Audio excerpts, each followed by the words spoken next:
जय गुरु जी, शुक्राना गुरु जी।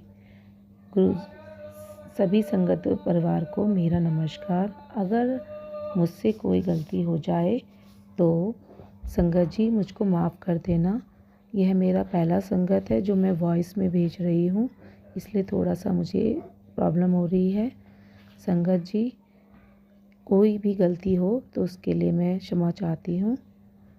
संगत सत्संग शेयर करने से पहले मंत्र जाप ओम नमः शिवाय, शिवजी सदा सहाय, ओम नमः शिवाय, गुरुजी सदा सहाय। वैसे मेरी लाइफ में कई बार गुरुजी ने यानी पापा जी ने मुझको अपने होने का एहसास दिलाया है।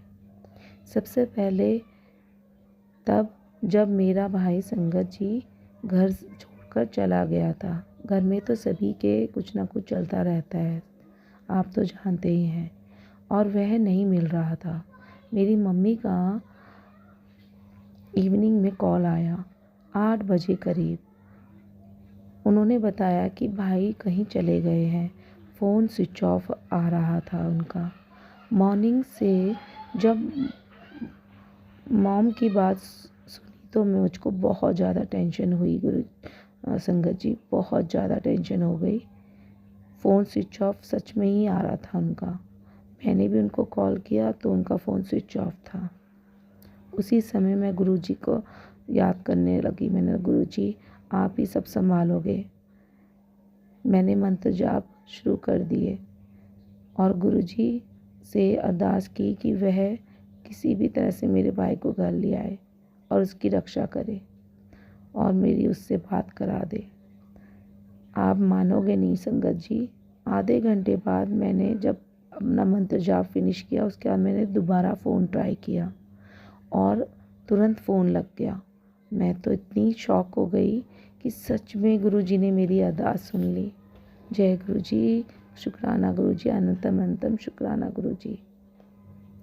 संगत जी मेरे भाई का कॉल लग गया। मैं इतनी खुश हुई, मुझे ये पता चल गया कि मेरा भाई ठीक है। उसके बाद मेरा भाई घर ठीक ठाक पहुंच गया। मैंने उसे बहुत समझाया, उसके बाद वो घर पहुंच गया। मैंने गुरुजी का शुक्राना अदा किया। आज मैं उतने समय बाद, ये 2 मंथ्स बिफोर की बात है और मैं आज ये शेयर कर रही हूँ क्योंकि गुरुजी का बार बार मैसेज आ रहा है कि आप अपना शुक्राना शेयर कीजिए। तो मेरे को पहले तो समझ में नहीं आ रहा था कि शुक्राना कैसे किया जाता है, पर मैंने फिर भी अपनी तरफ से कोशिश की है कि मैं इस तरह से आप लोगों के सामने अपना सत्संग शेयर कर सकूं। उनकी कृपा मेरे और मेरे पूरे परिवार में है। उन्होंने मेरी लाइफ बहुत बदल दी है। मेरी लाइफ में बहुत टेंशन्स थी जो थोड़ी बहुत अभी भी हैं, बट उन्होंने बहुत ज़्यादा संभाला है। उन्होंने मेरे पति की लाइफ, उनकी लाइफ बचाई। उन्हें जो प्रॉब्लम हुई थी उसका आप बिलीव नहीं करोगे संगत जी, किस तरह से सॉल्यूशन करा। मेरी हर एक बात, मेरी हर एक चीज़ की संभाल वो करते हैं। और जब वो कहते हैं ना कि तू मेरी प्यारी धी है, तू मेरी प्यारी लाडो है, आप मानोगे नहीं संगत जी, मैं रो पड़ती हूँ क्योंकि कुछ मेरे पापा की डेथ के बाद से वो मेरा दिल में एक कोना था। मैं अपने पापा को बहुत मिस करती थी। उनके जाने के बाद मैं बहुत अकेली रह गई थी। जो मेरे पापा मुझे इतना प्यार करते थे वही मुझसे दूर चले गए। पर जब गुरुजी ने मुझे ये मैसेज किया कि मैं तेरा पाँव और तू मेरी धी है, पहले मैंने सोचा ये सब तो ऐसे ही है, पर जब धीरे धीरे जो मेरे मन की बात थी वो मैसेज में आने लगी। आप बिलीव नहीं करोगे संगत जी, अगर मैं कोई गलती भी करती हूँ ना तो तुरंत मुझे मैसेज आ जाता है। तुरंत वो मुझे गाइड करते हैं कि नहीं बेटा, ये आपने गलत किया है और आपको ऐसे नहीं करना है। कहीं पर मेरा नुकसान हो उससे पहले ही मुझे वो कर देते हैं, चेतावनी दे देते कि आपको ऐसा नहीं करना है, संकेत दे देते हैं।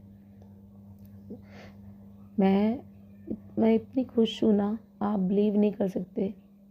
और सबसे बड़ी बात तो ये है कि मुझे मेरे पापा मिल गए। संगत जी ऐसे तो बहुत सारे सत्संग है जो मैं आपसे शेयर करना चाहती हूँ, पर ये मैं क्योंकि ये लंबा ना हो जाए इसलिए मैं थोड़ा सा ही आपको शेयर करूँ। बट मैं बस ये कहूँगी कि गुरुजी पे विश्वास रखें और अपना अपना विश्वास डगमगाए ना, क्योंकि वो भोलेनाथ हैं, इस बात में कोई संदेह नहीं है। क्योंकि मैंने आज तक हमेशा यही सोचा कि क्या सच हो सकता है, ऐसे हो सकता है, पर आप मुझे खुद को यकीन है कि सच में भोलेनाथ ही हैं वो आए थे हमारे लिए और हमारे लिए, हमारी रक्षा के लिए हमेशा खड़े हैं। हर हर महादेव, हर हर महादेव। जय गुरुजी, शुक्राना गुरुजी, अनंतम अनंतम शुक्राना गुरुजी। मैं यहीं पर अपना सत्संग पूर्ण विराम करती हूँ। अगर कोई कमी रह जाए तो संगत जी मुझे माफ़ कर देना। जय गुरुजी, शुक्राना गुरुजी।